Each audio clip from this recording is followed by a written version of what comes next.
one of the managers came in and shaved my head, and everyone watched. And we turned it in because it was a really horrible thing, because your hair, you wake up, a lot of people will understand this, who will listen to this. Particularly, my mum sort of went through it, a similar, for a lady to lose her hair is, it's so tough. You'd wake up, hair would be all over your pillow, so I thought, sod it, I'm going to have a grade 1. The thing I struggled with most was walking down Stockbridge High Street, Andover High Street, and everyone's staring at you. And as a male, that's easier. I would wear a woolly hat, and I wouldn't look that different. But still, you stand out. You haven't got a hair on your body.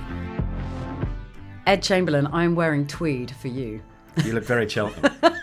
You look very smart. I feel very Cheltenham. Well, that's where we start our story, effectively, because you came in to Sky Sports News as the Ladbrokes betting expert all those years ago. Do you know I first did that in 1999, would you believe? Wow. Yeah. And then I started I killed every show I was part of. I was a disaster, Georgie, honestly.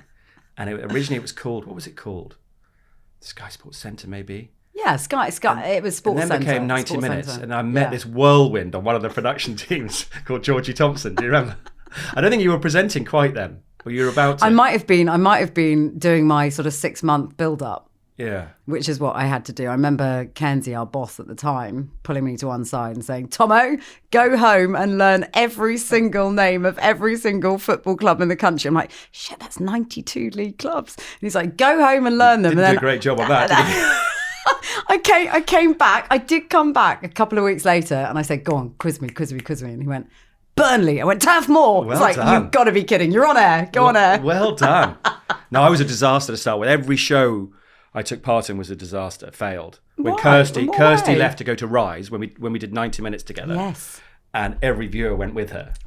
So that was the end of that. And then I thought I couldn't go wrong. I did the full SP with Jeff Stelling. Well, you can't go wrong with Jeff. Modern day Des Lynam, my absolute hero growing up. I thought, I'm in here. This is going to be mega. I don't think it lasted 5 months. That was another show that had gone. And then Andy Cairns, who you and I owe an awful lot to, he said, come and have a go. Let's get you on Autocue, not knowing that the stuff I was doing on a Friday night, I was just winging it. Do you remember those silly clothes I had to wear and everything? As the waistcoats. There were a lot of waistcoats. Waistcoats and braces. And I think they wanted me to sort of look like some sort of cross between a city spiv and a bookmaker. And I went and read Autocue and was very excited about it. Went into his office afterwards and he said, Andy Melvin said, you were useless. And I thought, thanks. I'd never done it before. And then he said to me, right, you go away and learn how to read Autocue and then we'll give you a whirl. And it's so amazing that all those years later, those people, he was in charge of the football department at that time as well and oversaw all of that. Those people gave you what was at the time the biggest gig in television, in sport television. Yeah, that was a dramatic period, really, yeah. That's a long time later. That was 6 or 7 years later, yeah. Yeah, and lots that leads changed my up, life completely overnight. Lots leads up to that, and there's lots that happened as a result of that. Everyone that comes on here, we sort of talk to them about the moment that most defined them. Funnily enough, the moment that we're going to talk about is very poignant, actually, and everything that comes as a result of it. But this morning you said, every single day I get asked the same question. What is it? I didn't hammer me up there this morning. You just get fed up with it. Particularly supermarkets for some reason. I get asked, you're the bloke that left Premier League football. Why? And I was just like, started to doubt and myself. That happens, this is 8 years ago. And this happens every single day. If I'm out and about every day. Yeah. And I think to most people, they are completely dumbfounded that you would have made that call, that you would have swapped Premier League football, at the time, the biggest gig on sports television, for racing. But if they knew you and they know a little bit about you and they know your story and where you've come from and everything that you've been through to get to where you are, I think it becomes far clearer why you made that decision. 100%. You didn't think, what's he doing? No, I thought immediately, what a brilliant move for Ed. That was exactly what I thought. It was exactly the move that he deserves, that he should have, and he'll be great at it. My son cried. Did he? So I sat him down because I think he quite liked having his daddy because he loves football, Sam. And I said what I was doing, and he said, Daddy, what have you done? And burst into tears. I felt terrible. That's how Bellatrix reacts every time Ben loses a sailing race. Well, there you go. It doesn't happen very often, so that's all right. It's exactly the same for us. So let's talk about this moment then, the moment that we feel, or you feel rather, defined everything for you, the before and the after of it. What would you say it is? Where does it track back to? I think for a lot of people, and I've listened to other podcasts you've done, and often it's similar, a tragedy or an illness, and I don't for 1 second feel like I was dealt a bad hand. I feel like I've dodged a bullet and been incredibly lucky. So it all stems back to when I was doing those midweek soccer specials, making Jeff Stelling look very good on a Tuesday and Wednesday night. And I might have done a shift or two with you as well, because I was still doing Sky Sports News and I had this horrendous pain in my stomach. And I used to take Nurofen for it to get through a show, because a Nurofen would last 3 or 4 hours, and that was normally enough to get me through a show. Then I'd be in acute pain, and then I'd take Nurofen again. And I was going to my GP and said, listen, I've got this horrendous pain in my stomach, which I'm sure a lot of people go into their local GP and say. And they said to me, they made me take Rennie. They just thought I had some reflux problem. And a couple of weeks later, they were getting a bit more unsure about it. And I was going to have, what's it called, an endoscopy or whatever it's called, where they go down and have a look. And I came back from a Wednesday evening, quite a stressful show that used to be to present. And literally I collapsed at home. I was sleeping in the spare room because I was up every 3 hours taking painkillers. And I literally collapsed into hospital. They thought I had pneumonia. Then they thought I had lymphoma, I think was the second one. And then they decided to test me a bit more and do a biopsy. And that was on a Monday, I think. And I was called back in on the Wednesday, and you're thinking, this isn't great. And Charlotte and I walked into Winchester Hospital to see the specialist, and she was in tears. The specialist was? They were in tears, because they obviously had to tell me I had a tumour in my stomach. And Charlotte was obviously, I think she completely froze and collapsed. And, my first question was, how long have I got? Was basically what I said. And yeah, it rolled from there. And I had an oncologist called Ben Mead, who's what a hero, who says, you've got a chance here. So that was my first sort of moment of, okay. And I was straight into hospital because I was so ill and in so much pain. I'd lost so much weight, Georgie. I remember you had lost weight. Yeah. I'd lost 2 or 3 stone. And in I went, and Southampton Hospital was so oversubscribed. There wasn't a bed. It was pretty harrowing process. But the next day you're on a drip for chemotherapy all night. And the next morning I woke up pain-free in my stomach.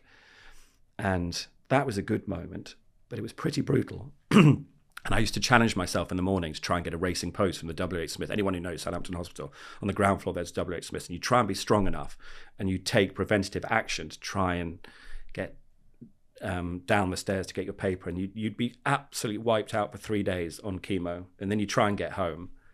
And I'll tell the story what you gave me in a minute, because that still haunts me slightly.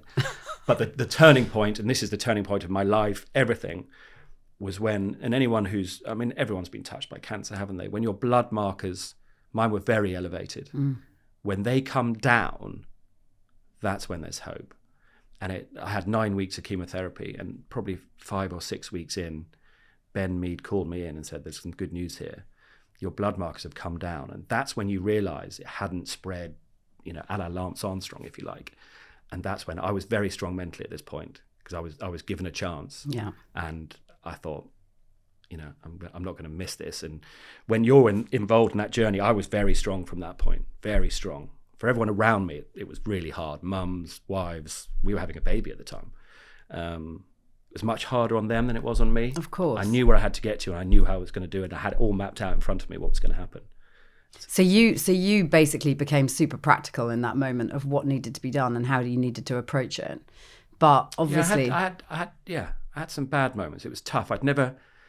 You'd come out. So if you went in you'd have 3 nights, and you'd come out. I was never strong enough to go home. And that's quite hard. Yeah. What to tell your daughter, and with your wife who's having our second child. I'm not there. So I'd recover at my parents' house, get strong enough to go home, be strong enough to walk the dog and that type of thing, knowing that a week or so later you're back in again and bang, you're hit again. But I wanted that because I knew I was so ill. I wanted it to be as strong and as poisonous, whatever the chemotherapy was. I was like, bring it on. I'm ready for this. Let's get it done. What do you tell kids? What do you tell kids in that? They were too young at the time. They were too young then. They know all about it now, because the hardest thing for anyone going through a journey like that, Georgie, to be honest, is when you lose your hair. It's a bizarre experience. Dominic Cork and Hampshire cricketers and footballers and used to come into this ward. My insurance didn't work, which was really heartbreaking at the time, because I thought I could be treated at home a bit. But I had an insurance policy that had a 6-week rule where if it was an emergency, it didn't work. And it was heartbreaking at the time. It meant I was in a ward. You know what I'm like. I talk to everybody.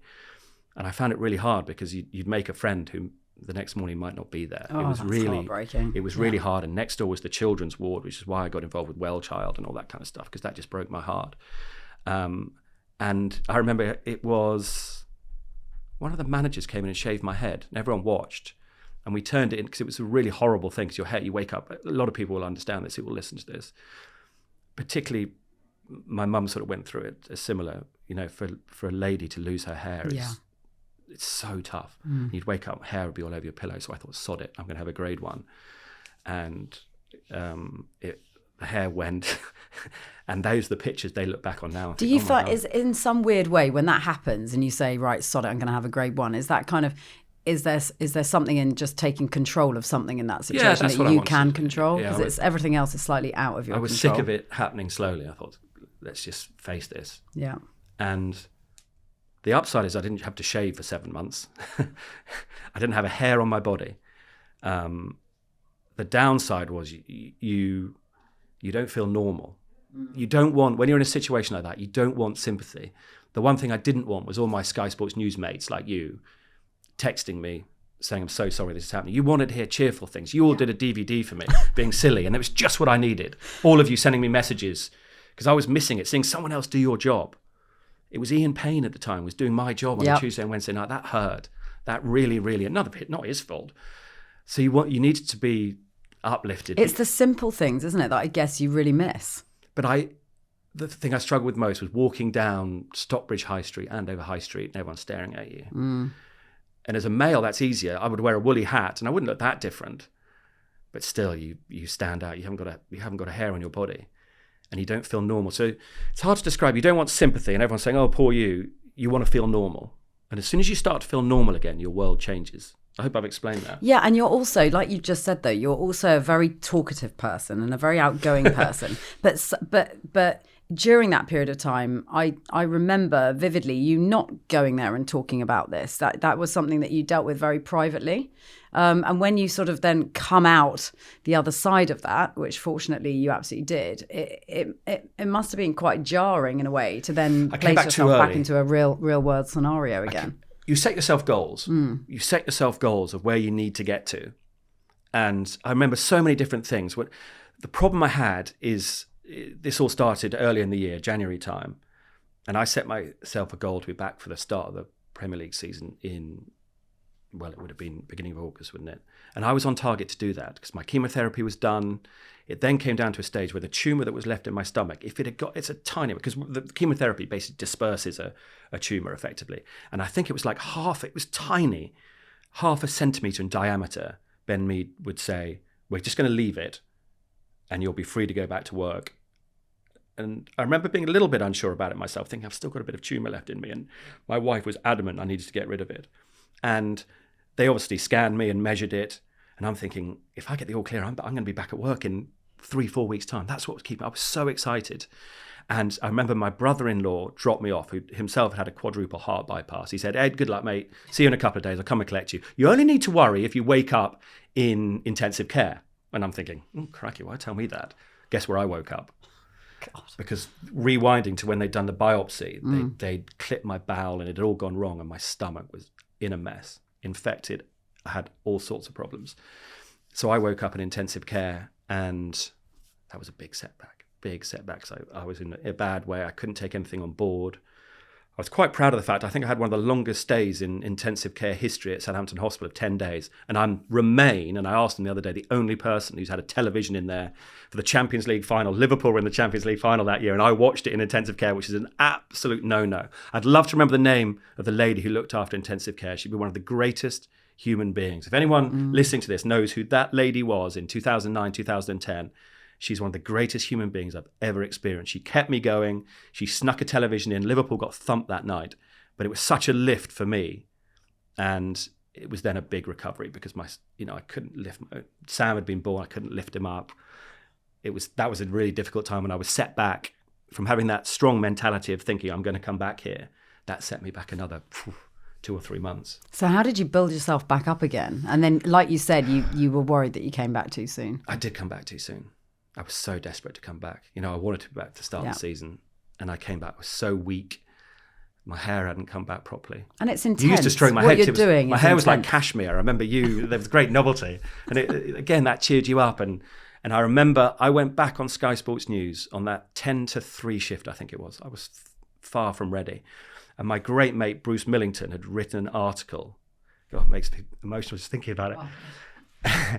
And he said, welcome back, Ed, basically. And I thought, God, and floods of tears 10 minutes before I go on Sky Sports News. And you and I used to prepare badly at times and we wouldn't be ready. But don't put me in that box. God, we did not prepare badly. I went on red-eyed in an absolute mess. I should never have done it. But Andy Cairns was in touch with me throughout the journey, all the time. Never asked me how I was, would always ask how Charlotte was and the kids. What a man. And he knew what it meant to me to get back on. He let me do it. And he probably shouldn't have done, but it meant the world to me. I was back. I was normal again. Normal again. And what that gives to a person who's gone on that journey is massive, just psychologically as much as anything else, even though it's physically exhausting for you to have been there and done that. Yeah. Yeah, it's really hard on people around you. I talk to lots of people, as you can imagine. Well-child became a huge part of my life after that because it's much harder for families and kids in a cancer ward than it was for me. Next Door broke my heart. And so I've tried to help get kids nursed at home rather than in hospital. But I talk to lots of people who go on a similar journey to mine, and I just, hopefully I'm proof that it does work. And one of the biggest messages I say to people is just be careful of the people around you, because it's much harder for them than it is for the person going through it themselves. And it's really hard for them. And just make sure they're looked after. And we go back to that sort of original point that I think not many people could understand. As you mentioned today, somebody asked you, why did you leave Premier League football for racing? But, anyone that knows your story, as you've now just spoken about, will understand why you did that, because certain opportunities present themselves that absolutely make complete sense to you, and not necessarily anyone else, but they make sense to you. So I'd have never made that decision if I hadn't been through that. It changed me as a person. I was like, I've been given a second chance. I'm just going for it. When you said it changed you as a person, in what way? You remember what I was like. I was not timid, but I was happy with my lot.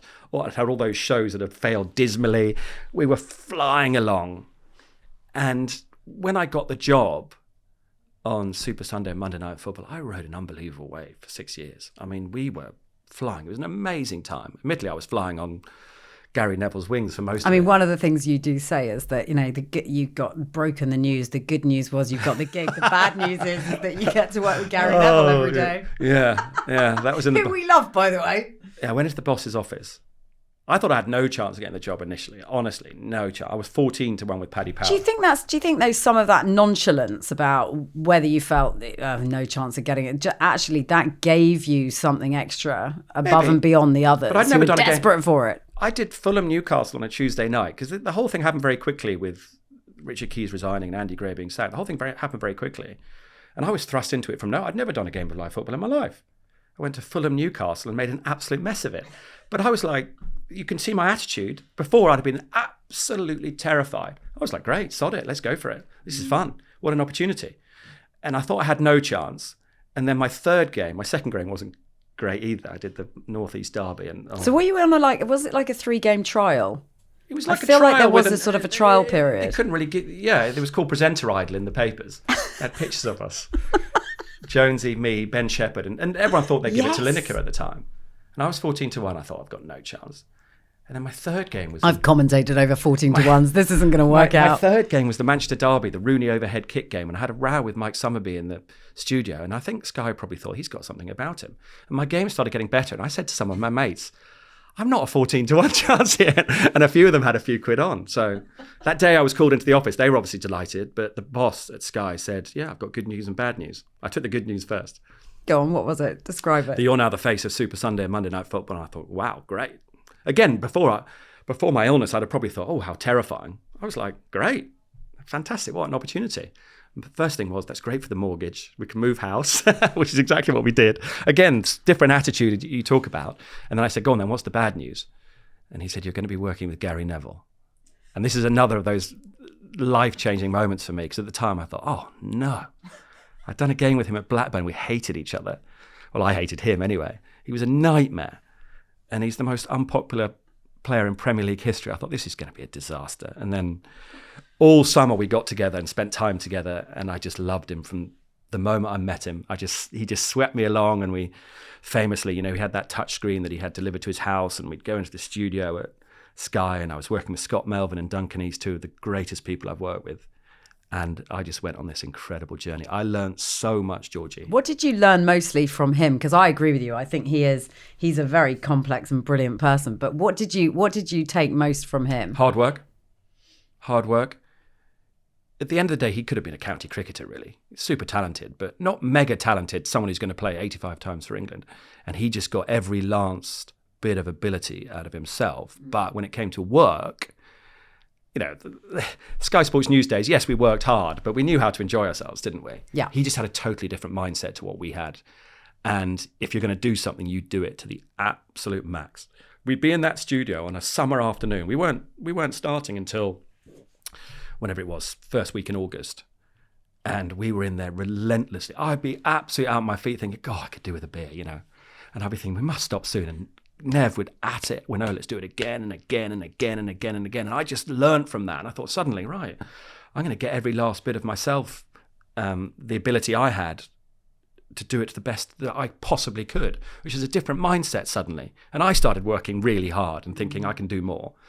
And isn't that interesting how you feed off that, like the athlete mindset, the ability to just really not leave any stone. You must see that with Ben all the time. All the time. Fry your head at times. It completely does, because it doesn't stop ever.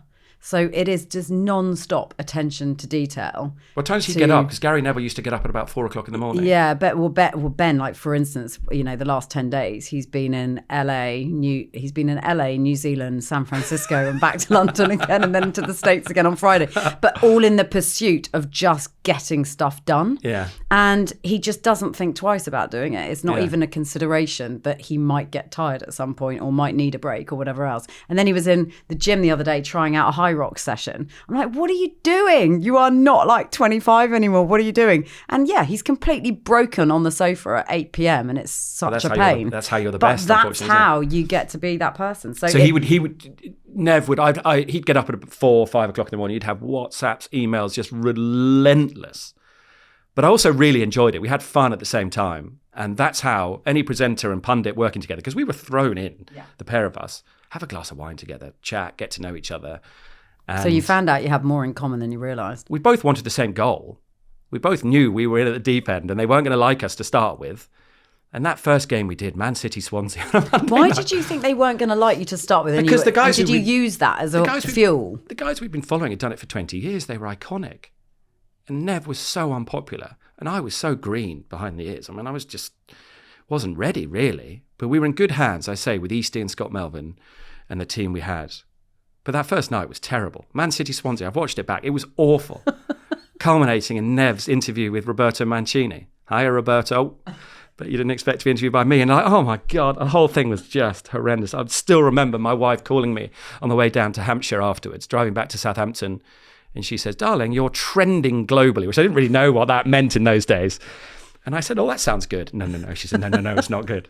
And I didn't realise there was an absolute media storm going on. And we just got slaughtered in every publication, But again, everything that you'd been through with your illness and everything else that took you, I'm guessing that's like slightly water off a duck's back at this point. It would have destroyed me before. Yeah. It hurt. Yeah. It hurt. But this is where Nev is so good, you see. And this is where he's been so good for me ever since, because he said, Ed, things are never as bad as you think they are, and they're never as good either.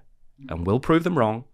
And we just got better and better. And he had so much Sir Alex Ferguson in him of how we'd improve it. And quickly, things started to go rather well, to such an extent, I thought, my God, I finally got a show that's working. I remember telling that story earlier, and he was largely winning awards, but suddenly I was winning an RTS award and all this kind of stuff. I think this is amazing. And then one day over dinner, Gary goes, we need to change it.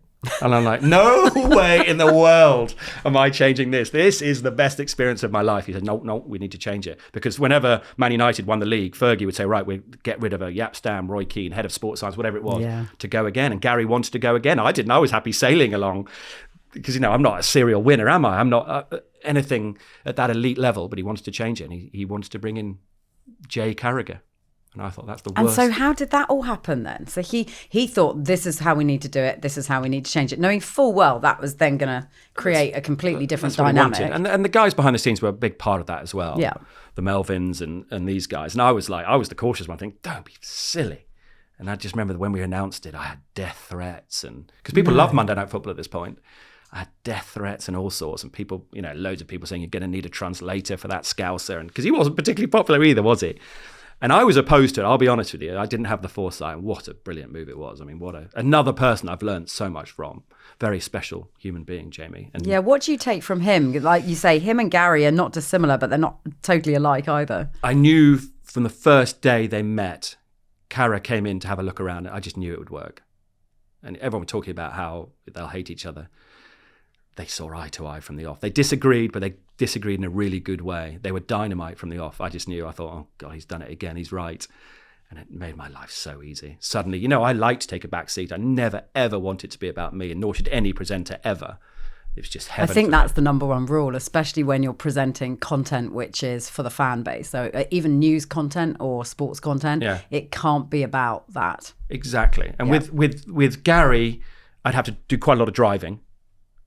With those two, I could sit in the back seat and just let them go. All I was there to do was just steer it gently, and they just bounced off each other, and it just worked from the off. And what did I learn from Jamie? I mean, he's absolute menace. You can never relax with him. I mean, he was always up to no good, but very funny. But my God, was he driven. Again, seeing mentality. If he was going to do something, he'd do it to the best of his ability. And he was very different to Nev, because Nev had all his businesses and everything going on. Carragher just lived and breathed football.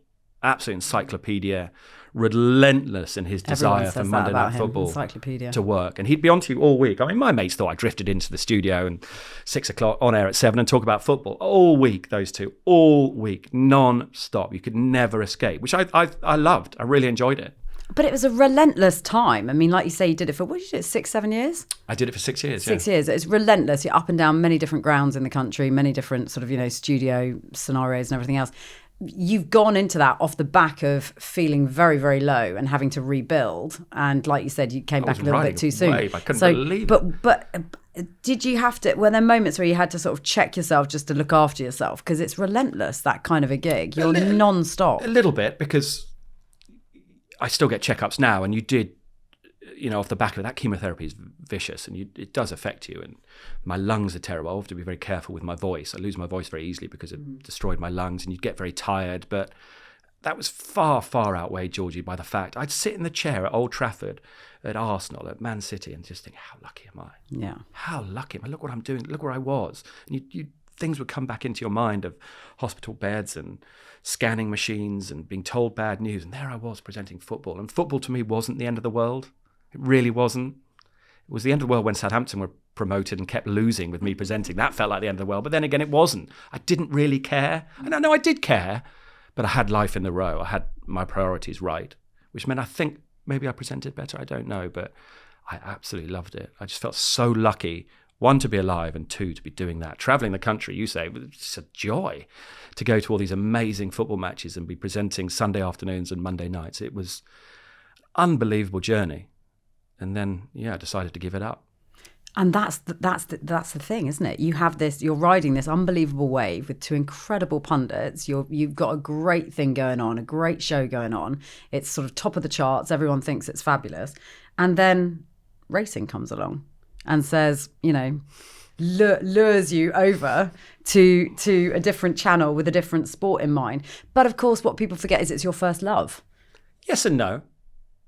Yes and no. People need to remember, one, Gary Neville had gone to Valencia, so that little era was over. Yeah. Which went incredibly badly. We teased him mercilessly after it. But 2, race. When he did that, obviously he's changing things up again. Did you, I mean, there must have been a moment where you're like, oh no, this is the beginning of something completely different. I was so chuffed for him. I was so chuffed for him. Happy for him. I was so chuffed for him. You get really close to these people. And I was really, really pleased because he wanted a new challenge, and it was business related. And I thought, you go for it. You go for it. It hurt. We did laugh a lot seeing him uncomfortable in press conference, but my heart went out to him as well. He just looked so isolated, and it was just savage and brutal on him. was my first love, if I'm brutally honest, Georgie. It depends who's interviewing me, but if I'm really, really honest, Southampton Football Club was my first love growing up. I got into racing through my grandfather and the Grand National, which we'll come to, I'm sure. I love both. So why swap out the racing for the football? Sorry, I'd had a great journey. I loved it. I wasn't not enjoying it or anything like that. I started in 99, so I'd been in football for 20 years. And I'd done 6 years of this amazing job. So a bit like Gary going to Valencia, I was keen on another challenge. Absolutely love my racing. Absolute dream come true. If you said, what did you want to do when you were younger? I want to be Des Lynam. And he presented the Grand National, you see. And I was going to be given that opportunity. And I was just ready to do something different. I had that mindset, hopefully I've described to you, of, taking a risk. And I really wanted to work on terrestrial television. ITV was a big lure for me. And everyone close to me, the guys around me, were really cool about it. They understood. Getting out to do it was a different matter, but that would be a whole nother podcast. That took months and months and lots of lawyers and that type of thing, but we got there in the end. But then you've got now this award-winning, brilliant team of people. What does it feel like? Does it feel like, to me, you going and doing that gig, that feels like... Did you think, what was your reaction? You knew me very, very well. Did you think, Ed, what are you doing? No, my first thought was, that is absolutely the right call. Like, completely, I could 100% see you in that world and really loving every minute of it. And it wasn't so much that I knew, because whatever you turned your mind to, you, again, like you've talked very humbly about Nev and Carragher doing their research and but you did that. You absolutely did that too. And you really made sure you were an expert, even though you weren't purporting to be the expert. You actually made sure you knew everything before you went into that live broadcast every time. So it did, the knowledge piece, you always had that, whether it was football or it could have been tiddlywinks, and you would have had that knowledge base, a bit like a Claire Balding. You would have had that. And that's where you were brilliant, because you'd make me do the cricket scoreboards and things like that. You were very clever at not taking yourself out of your comfort zone. I'll do the Ryder Cup. You carry on with county cricket scores. But it was teamwork. Exactly. Teamwork makes the dream work. But I think your attention to detail is absolutely similar to how a sports person would apply themselves in what they're doing, and how we talked about Ben and Never and Gary behave and stuff like that anyway. But yeah, so I could completely see it didn't matter which sport it was going to be, but I knew that how much you loved and how passionate you were about racing, and I could see that was just going to bring a whole joy to your world. So I just thought it was a brilliant move. That's amazing. You'd be in the minority, I think, who would understand. Yeah. I just was very happy for you, because I knew this road that you'd been on, and that you'd throw everything at it and you'd get immense joy from it, and it would be the right place for you to be. Yeah. Does it feel like home? It looks like it's like home. I love working for ITV. ITV are just, at the end of the day, Niall Sloan, the head of sport, and Mark Demuth, head of sports production at ITV, took a massive risk. I mean, I got plucked from football to go and present arguably the most sort of technical and complex sport of the lot. And ITV were taking it from Channel 4, where it had been for a very long time. And they took a risk on me, which I'll never, ever forget. And I'm so grateful for. At the time, I'm thinking, are you sure you want me? I'm not steeped in this, really. I'd been in football for a very long time. And racing's difficult. It's really difficult to present. This has been a far bigger challenge than I was expecting. It really has. In what way? Because racing, the audience is very specialised. While in football, it's tribal in the team you support. In racing, they're very possessive of their sport. And my job was to blow that apart and broaden racing's audience. What went before me, the Channel 4 team were iconic, but the viewing figures had dropped to a stage where, taking the job, for one, I knew I couldn't really lose, and two, I loved their plan to broaden the viewership of racing, to open it up.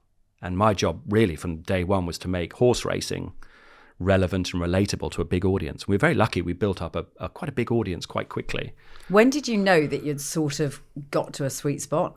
Because it does happen like that in broadcasting. It was a disastrous start again, honestly. And that can happen, right? And then you're like, and actually, but from there, in many ways, you can only go upwards.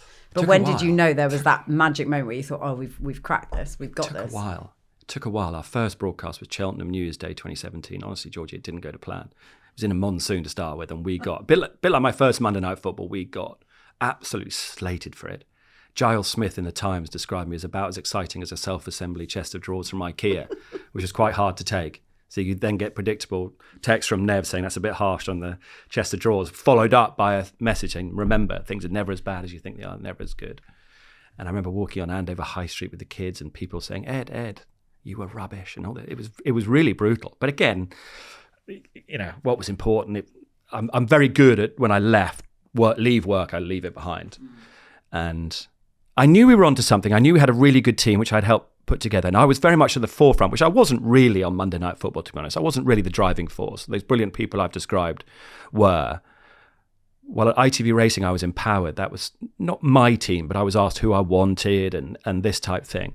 Okay, so you could help with the curation of it. And on the football, I never created a team. I found it much harder. Whilst when I went to ITV, I've really hopefully created or helped create a real team ethic. I made a rule that we all have to be there the day before and we all eat, drink, laugh, plan together. Whether you're Sir Anthony McCoy or making the tea, we're all in it together. And we've had that mindset from day one. We had a really difficult start. And then I presented my first Grand National 2017, which was the dream. And I thought it was really bad. I think I shed a tear or two in my car afterwards because it hadn't quite gone the way I'd envisaged it and dreamt of for so many years since I was 7 or 8 years old. But then we won a BAFTA for it. And that was the moment. If I'm honest, if you say there's one moment where you thought, right, yeah, to win a BAFTA, I never won one of those in football. In May of 2018, when they announced us, we were right at the back of the auditorium at the Royal Festival Hall, and they announced us. One, I had to sober up very quickly to get down all those steps onto the stage. But two, I thought we've arrived. We've arrived. People like it. And then we were off and running, really. Yeah, that must have felt like real vindication of the move, of the team, everything. It felt pretty cool. I'm not going to lie to you. That's as good as it gets in TV. And that felt pretty damn amazing. Where is the BAFTA? Where does it sit? So you don't get one as a presenter. What? You don't get one. Can't they make replicas? I'm glad you are as cross about this as I am. And then we won again. So we won 2 in 7 years. So we won one for the amazing day when Rachel Blackmore won on Honeysuckle. Amazing. Constitution Hill had won the champion hurdle then. And the BAFTA judges praised me for not saying too much. I didn't want to tell her I was in tears, so I couldn't say too much anyway. Because as a presenter, I always try and, a bit like Des, you let the pictures do the talking, what have you. And I thought, I've had enough of this. We've won 2 and I haven't got one. So you get 5 and it goes behind the scenes, which is sort of BAFTA's belief, and that's great. And you have an amazing team night out, but you leave with nothing as the presenter. So I was like, So I appealed. You're allowed to appeal. You've opened up a can of worms here. I have. So you're allowed to appeal. And I won my appeal. So I was entitled to a BAFTA with no plaque or anything on it, just a plain BAFTA. Quite expensive. There we go. But I'm sick of people coming around to my house saying, can I see it? And I say, see what? Your BAFTA. I said, well, I haven't got one of the damn things. So I now have one. And I went, and here's an advert for them. Andover trophies for £16 have done me, I've got 2 plaques on the front and the side. I can show you later of my BAFTA, of the win in 2017 Grand National, 2023 Cheltenham Festival Day 1. And it's on the mantelpiece with both plaques. And as Polly said to me the other day, who's going to inherit this? And I thought, oh God, I'm going to have to win another one. It's fine. You've got one for each. It's perfect. It's fine. Or they can have each plaque. Yeah. So so I've now got one, but you don't get one as the presenter. Well, I think that's shocking, and I'm glad that the Presenters Union. I love that. But I love that. You think that they're standing on that BAFTA stage, taking an acceptance for a broadcast that came from a deep-rooted love from years ago, from, like you say, your grandfather and your father getting you into racing. What did that feel like? Even just standing up there and being there and accepting that. Felt unbelievable. Unbelievable. Again, my ethos was, guys, I said it beforehand, we're never going to win this thing. Let's have the night of our lives. And the free champagne beforehand by the ITV team was absolutely plundered, as you can imagine. Never thought we'd win.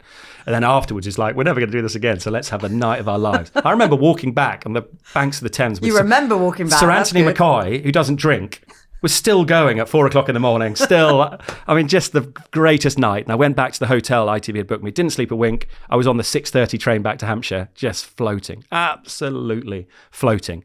And then the second one we won last year, I was able to just take it in a bit more. I didn't have a drink that night because I was going to my well-child golf day. So I just managed to drink it all in. Because doing my job, Georgie, you get a lot of stick in racing. A lot of stick because it has that hardcore fan base.